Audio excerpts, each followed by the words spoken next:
பாவை நெஞ்சில் நாணம் சுட்டு மேகலையின் நூலறுக்கும் சேலை பொன் பூவே.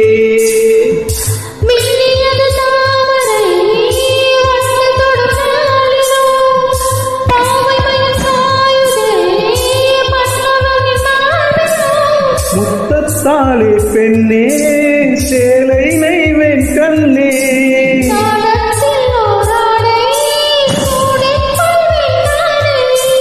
பாயாகும் அடி சொல்லாதே பஞ்சனை புதையலின் ரகசியமே.